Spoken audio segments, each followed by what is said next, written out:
I'm Jason. So previously, have been doing venture capital for most of my career, but had some stints in several product roles, tech roles. Also had some investment banking experience just for fun. But I found that my calling was more towards like early stage investments. Um, so that's been pretty much what we're up to in Aksara Ventures. Um, I'll introduce a bit about Aksara Ventures as well. So Yep. we are early stage fund, focus on like pre-seed, seed stage. So ideally, we try to be the first ticket inside a company. We try to be the first institutional investors, and typically we'll invest alongside with like angels and other, seed and pre-seed investors. And yeah, so far we just started 2021, but we've had about 4 portfolio companies now. So uh, yeah, hope to find more. That's super exciting, Jason. And thanks for sharing that background. So to backtrack a little bit, can you tell us a little bit more about the process of how did you decide that venture capital was an area that you were personally very interested in? I know you spent on in different industries when it comes to investing, but what really stood out from you that piqued your interest as far as that very early stage investing? Yeah, I think it's important to also track back to kind of like why someone decides to go into this field. Right. Um, I can say strongly now that a lot of people, they want to go into this sector, but a lot of times they don't know what it's like, and you see a lot of like analysts and associates leaving. So it's a constant treadmill. But for me, the initial process, the mindset of going into VC was that I wanted to learn kind of how the investors thought, so that when I wanted to make my own company, then it would be a lot straightforward to go out and fundraise. But then it wasn't only until I joined the other side that I realized that, this is actually quite interesting and fun, and it has its own intellectual challenges as well. So it's always interesting. Yeah, that's an interesting perspective from a standpoint of just not really understanding the full semantics of the kind of the early stage investing. What has been, as you got yourself more and more ingrained into the early stage investing, what are some of the areas that were surprising to you? As as an investor, it's pretty straightforward for us when it comes to identifying unique opportunities and spending time with the startups. But what have you encountered through that initial phase that maybe was surprising to you or you did not what to expect? Maybe tell us a little bit more about that discovery process. Yeah, I think it's just dealing with human ego and human greed, I think, is the most surprising thing. Because a lot of times in the early stage, not much is set in stone, right? Like, for example, how much valuation should a company be given if they don't have a product, if they don't have any revenues, right? It's literally just a pure function of who is willing to give that check for that valuation, right? And so you can't really go about it like too, how do you say, too quantitative, because like I think that's the uh as an ex-engineer myself, and also like pure maths guy, I think it's very tempting to just slap X amount of valuation multiple based on like historic metrics and things like that. But the market just doesn't, respond that way. So you'll miss a lot of good opportunities if you try to stay too quantitative, right? Mhm. And I think that's been the biggest shock. I think it's just you need to put some more kind of like gut feel and those kinds of stuff. I think that's a bit more uh, Yeah. different. Well, that makes a lot of sense. And you operate in Southeast Asia market. What are you currently observing as far as maybe in specific to your geographic location, or maybe something on a global trend standpoint? We're all observing different cycles, especially right now with the banking sector and all of the things that just overall from the inflation standpoint. But at least in your markets, what are the different trends that stand out to you that you're observing from a standpoint of a venture capital? Yeah, I think firstly on the macro side, right? The biggest things that is happening right now, like US interest rates are on the up, inflation is high, but interest rates are up, and I think that has an effect here as well. But I think especially in the market that I'm mainly focused on, Indonesia, they're one of the countries that benefited from COVID pandemic, because they're mainly commodity driven country, and then commodities had like a super cycle. But that kind of like prosperity was not shared with all the citizens, right? So you did kind of have like some most people were like doing okay, but then there were some people that were doing really okay. And so I think there wasn't this much like doom and gloom in this part of the world. But definitely like it affected, the COVID pandemic affected a lot of demand. And so you saw a lot of companies actually shut down or had like huge layoffs, um, because of like lower demand. Um, and yeah, I think also as when the interest rates increased, also like Indonesia's currency weakened relative to other currencies, so um, wasn't very like helpful in terms of demand because a lot of businesses deal in USD. Um, yeah, but in the VC landscape, specifically to VC, I think all this had an impact on kind of like uh, people's mindset, like GP's mindset also. I've seen a lot of people ask more about profitability. And shockingly enough, some people ask like, "Hey, when are you positive EBITDA?" Which is really funny, right? If you're early stage company. Um, and there's a couple of reasons why it's not a good thing, particularly to have EBITDA, but it's great to if you're staying default alive, right? Um, but yeah, I've seen, I think over the past 3 years, the most shocking thing is like a shift towards first and foremost profitability, and some sectors benefit to that, some sectors don't. Right, right. No, and that's great observation, and I definitely see that on my side of the spectrum in the US market as well, in terms of the similarities from a standpoint of just the VC, just capital allocation market in general. It's very cyclical, but at the same time, it's a great opportunity for us as funds, because it really also allows us an opportunity to essentially build that strong muscle when it comes to due diligence and a lot of the kind of the operational excellence. Because as both you and I know, the past 2 years have been just a crazy anomaly, where a lot of the valuations and the company just investment just rounds that we've seen was a lot based on some type of hype, some type of noise. So I see a lot of opportunity there. What are the different sectors that you mostly excited about? Maybe verticals within the technology, or maybe something that's specific to your market. What are you observing? What are you what are you bullish on? Just share some insights there. Yeah, so specific to Indonesia, I think the most bullish thing would be around agriculture. I think mainly because of this focus to profitability. Um, it's relatively simple, right? It's either you do some sort of trading, or you have some sort of like yield producing commodity, and so you're just basically trying to make more of something, or you're selling the underlying technologies behind it. So we've seen like a lot of agri tech companies getting a lot of funding these days. So that's like one thing that we are on the lookout, I guess.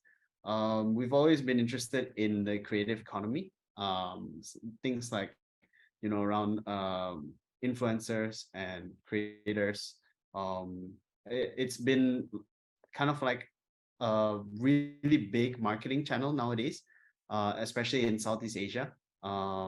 In the broader scheme of things, I guess chat gpt has changed a lot of my workflow as well. So it's hard not to be excited about it, just to see all this stuff. um, No, that's interesting observation, and definitely from an agriculture standpoint, it seems to be specific to the, the Indonesian market, with Indonesia being the largest market in Southeast Asia, that, that makes a lot of sense. Maybe share some of your personal thoughts on what are the different traits of a founder that really stand out to you, especially in the very early stages of the conversation when you first meet the founder. What are some of the things that you pay attention to, and also what type of questions or what type of conversation that are you having that allows you to reveal some of those characteristics? Yeah, that's a good question. I think this can be taken both ways, right? You can either see the positive or you can see the negative. I think the one that glares out the most would be the negative side. So I think, especially when founders are a little bit more narcissistic, it shows really, really it's just like out there, right? So I think that is a big turn off, just because it's like an interview, right? If you hear somebody talk bad about XYZ, it kind of reflects poorly on the character. So that's something that you can spot straight away. But then some questions that I try to tease out is, for example, a lot of times you will know when, like, let's say an idea or business isn't really well thought out when you ask them kind of, hey, after 5 to 10 years, where do you see uh what's your expectation of this company? And usually, like, it's a very open question, but then you'll know um when you get a good answer, right? An answer that is really detailed, and founder really like talks about achieving this milestone or this product. But usually the bad ones will say like, oh yeah, we'll be market leader in our category or something like that, something really vague. Usually, like, indication of detail in forward projections is an indication, like it's a positive indication. Yeah, that makes a lot of sense, and I definitely can relate to what you're talking about, especially in the very early stages. And I find it fascinating that a lot of founders struggle with that question as well, in terms of being able to paint that longer term vision. Where do you ultimately, if everything ties together, if everything works great, what's then? Where do you see the company? And I do see some founders actually struggle being able to answer from that standpoint. What when it comes to different we're in business of risk mitigation and managing risk, and when it comes to founder risk, market risk, and perhaps a product risk or a technology, whatever the category is, how do you structure just your overall decision-making process when you go through kind of that very initial analysis of the company? You meet with the founder, you analyze the market, you analyze the opportunity. Maybe share some personal thoughts on just how you just overall design that process. Yeah, I love like risk questions when talking to investors, because then you can kind of tell, whether someone is really on top of their game. I think the best deals that we've seen have never been a no-brainer decision, if that makes sense. So always, when we're evaluating something, there is a level of uncertainty in every single decision. So you just have to be comfortable with that. I think that's how we go about it. So if the opportunity, we don't do this exercise with numbers, but maybe we should. But if the opportunity is greater than the risk, then you go for it, right? And you try to lay it out on the table, and the risk, as long as you're comfortable with taking that risk, then you do it. So there is risk along the way, but particularly like on the market side, on the founder, and on the product, I think those are individually different. So on the founder side, there's always risk of, like, people change, and you never know, you find somebody on a bad day, and they do um, bad things that ruin the prospects of the company. That can happen.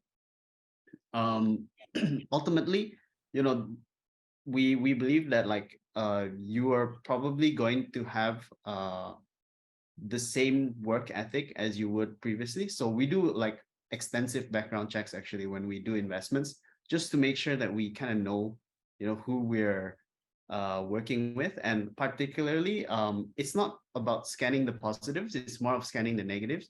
We try to talk to, people that they've worked with, or know them, and we try to understand, like, what, if this guy has history of doing things like that. On the market side, it's really difficult, especially if it's, for example, if you're not an industry expert, for you to immediately understand the risk. You don't know what you don't know, right? Yeah. So market risk is, I think, the one that we would have the kind of, it would be the hardest to mitigate the risk on that. And on the product risk, then you can kind of tell by a couple metrics. So just to share, I have like 4 key metrics that I check in almost every single company that I evaluate. You want me to share it here? Yeah, absolutely. To mitigate the product risk, there's basically 4 metrics. It's first retention. Ideally, if someone likes something, they'll stay. The second point is engagement. So if someone stays, then ideally that they will keep using the product, right? Maybe it's a daily thing, maybe it's a weekly thing, maybe it's a monthly thing. Depends on the product. You don't expect somebody to go on a wedding platform twice in a year. Just because that means it's your first time didn't really work. And the third one is virality. So if people like it, people like your product, they'll stay, they'll use it, and they'll share. Like if I have a good restaurant, I'll probably invite you, right, John? Hey, let's grab lunch in this cafe. Yeah. And the lastly is search intent. So um if I like it, I will share it, I will use it, I will come back for it. And most importantly, I will be searching for things that are something similar. So for example, if you look at the internet trends of Bitcoin, it if you just saw the search trends for Bitcoin, then it's kind of obvious that you're onto something, right? Back Mhm. in 17. So we believe, like, categories like that are really new will have really high search intent, Yeah. more to it's like the average. Well, that makes sense, and something you mentioned earlier, especially the best deals are usually the ones that is just very obvious from the very beginning, from the first conversation with the founder and the problem they solving. So also I gotta learn trust the kind of at least that gut reaction, the feeling, at least that there is definitely something there. But when we look at it from a different angle, when it comes to maybe anti-portfolio, maybe think of a time where you had the opportunity, or at least it's checked all the check boxes on your scoring metric, but you decided to pass on that particular opportunity, and it actually turned out to be an anti-portfolio. You don't have to name the actual company name if you don't want to, but I want you to talk a little bit through that process, and what did you learn through that exercise, and whether that's impacted your just overall investment strategy, investment thesis, or investment style. Yes, I have one really good example. I think over the past few months that we've been operating, throughout 2021, 2022, there have been some companies that we've met that we passed or we didn't get the chance to meet. Maybe like we've reached out, but we didn't get a reply. And so we count that as kind of like a miss. And they've gone on to raise funds. But I think the biggest one actually led to the creation of Aksara itself. So we had this one. So one of our partners who's really close to this one founder, he just came back from Silicon Valley and he was looking for a business to do. He was kind of bored working in big tech, uh, and so he came back to Indo to start something. And we knew the guy. He asked. We didn't have Aksara then, right? But he asked my friend if he wanted to angel invest, and my friend said no. And this company turned out to be Sagari. So they raised so far like about 30-40 million. And I think their valuation may be close to around like 100 right now. And so that just that one miss has been kind of like driving us um, to seek that high, um, and that's kind of why we also went and started Aksara's, because we had the opportunity to do so, but because we didn't, we missed out on this like tremendous opportunity. I got it. That's very interesting, and I'm sure we can probably spend the whole episode talking about the lessons learned from an exercise like this and all of the misses that we've seen. Maybe also, I'm curious to get your perspectives on the fundraising for the actual fund that you had gone through. We've gone through, obviously the same exercise, and it's not for the faint of heart, and it's actually something that never stops. It's almost a another full-time job that you have to keep doing all the time, regardless. Tell us a little bit more about that process. What did you learn from that exercise? And maybe share some insights that perhaps you had applied through the next fundraising exercise that maybe have helped you by getting that experience going through that early on. Yeah, I think most the insights from that is it's pretty much similar to startup fundraising, in the fact that like it draws many parallels, but for us, I think figuring out kind of the process for fundraising um was itself a journey. And I think yeah, for us, the biggest takeaway was just make sure you follow up. I think that's the most critical step. I think along the way, sometimes you need to um, ping people, and yeah, it's just part of the game. Yeah, absolutely. And you spot on when it comes to correlation with the actual startup fundraising, because at the end of the day, that's exactly what it is.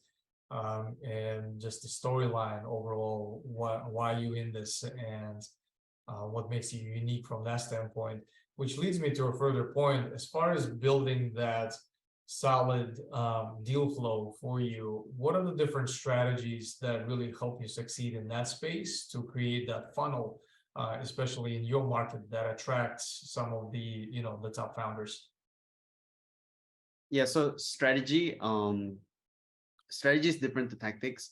For us, strategy, the big picture is we try to find kind of like people in the US that are looking to come back to kind of make a startup. I think that since the first few companies that we saw, like Robin, for example, is one really great example of where we can find great deal flow, although it takes a long time. It's definitely a long game when trying to find like prospective founders.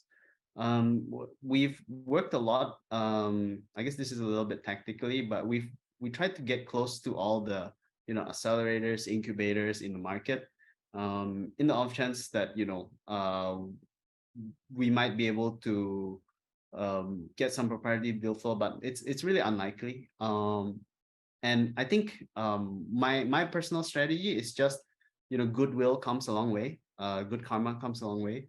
Being courteous to every single founder. Of course, that's not possible all the time. Yeah, we're only human, right? We can't be 100% all the time. But I try to be, and it's done me good, I think. Finding deal flow, like founders will refer to other founders, and even though it might not be kind of like um, fruitful discussion the first time, it might lead on to something. And I think I've always taken that kind of like strategy of a long game. Yeah, long-term view is very challenging to stick to, because of just the human nature. We demand instant gratification in all aspects of personal lives and professional, and just having that discipline to stick to kind of the longer term view, that the best results are usually coming out of just that very long, arduous road. So that makes a lot of sense when you talk about building that very solid deal flow and leveraging the network of the existing founders, because it's a small community at the end of the day, and Right. everyone talks to each other, and being that really value adding partner, because every VC says that, everyone says Yeah. that Everyone says that, but not everyone does it right. yeah, So it's because really hard to tell. Yeah. 100%, because it's an effort. It's a deliberate effort to be able to allocate the energy, time, and the resources to actually do help the founders, and that's it's a balance that we always have to encounter. Kind of the last And portion of the episode, I like to focus more on kind of just you personally, in terms of first of all, your content diet, with so much information overload that we all experience there through social media and everything that we have. What are maybe the strategies that help you keep your mind segregated and focused on the things that you want to learn? And maybe share some sources of valuable content that you consume on a daily basis. yeah, I think so one thing that I try to do is try to keep um have different accounts for different things. So nowadays, like the algorithm is really good at kind of like siloing you into one corner. And so usually then I try to for example, all my newsletters, I put it in one email, and all the like sports news, I'll put it in another like another app. So I'll have different apps for different functions, and I think that helps just because it focuses the content that you have. So like for example, even on like Twitter uh other apps, I'll try to have like one account just following this part vertical, so that helps kind of like organize your content in a way. Yeah, no, that's a pretty creative strategy to segregate your channels and segregate the sources of information. Um, when it comes to hiring, and it's a very subjective area, it's very challenging. It's having been on different sides of the equation myself, whether I was the candidate who was looking for an opportunity, I was the hiring manager. I also was involved with the companies that help staff people. I have different angles of view into that. Share your thoughts on that perspective. What maybe tactics and tools or the questions that really help you through the hiring process when it comes to interviewing top candidates? Because whether you're actively recruiting or not, surrounding yourself with the best talent is, I'm sure, at the top of your mind 24/7. So share some perspectives with us on the hiring and the interview process. Yeah, I think the biggest takeaway for me is hiring for kind of like character rather than experience. I think I've made several mistakes hiring, people that are really great on paper, but then when you actually get them, they don't maybe perform in the way that they showed, that you expected from day one. I think that's been the biggest takeaway. Just like when you're doing your interview, focus on the kind of like the more personal, or um, the character of a person, rather than just focusing on then the what's called the actual responsibility. Mhm. Another point is that like this is my thoughts on work in general. 80% of work that is done is general work, meaning that maybe the information is specific to something, but a generalist can pick it up. A good generalist can pick it up, right? But 20% of work is something specialized that not even like the best generalist can do, which is like for people who've done that one thing like their whole life, right? And so the 20% of specialist jobs should be for specialists. Those should not be for generalists. But 80% of the jobs that are out there right now can be done by literally anybody if they're determined enough to learn, and if they are kind of like humble enough to want to learn. Mhm. No, yeah, that makes perfect sense. And last question I have is in terms of advice or a series of advice that you would give to 20-year-old Jason, given what you know now and the experience that you've gone through. Maybe share some thoughts from that perspective, because also a good portion of our listeners early stage career professionals or also the startup founders. So just curious to get your thoughts on some of the kind of the early day experiences and how would that translate to some type of summarized advice. I think always if I could tell myself this is like, yeah, trust on the long game. Like you don't know where people can lead you. I think always being pro people, I think that's always going to be beneficial for you. So yeah, start building the network, start building your connections. And you never know, like, you know, maybe your aunt that you've never talked to is going to be the key to unlocking, you know, like your first sales customer when you start your own startup. You never know, right? So you always like just yeah, keep those relationships. No, that makes a lot of sense, and that seems so simple, but oftentimes overlooked as just the overall point of view into a lot of the things that we do on a daily basis. So that makes a lot of sense. And just Jason, overall, I really appreciate your insights and very generous advice that you were able to offer through this very short conversation. But I personally learned quite a bit. What I love doing with all the guests on the episode on the podcast is do a follow-up recording in about a year where we revisit everything that we have talked about and see if everything still makes sense, still applies. So I'm definitely looking forward to doing that with you as well. Sounds good. Thank you, John.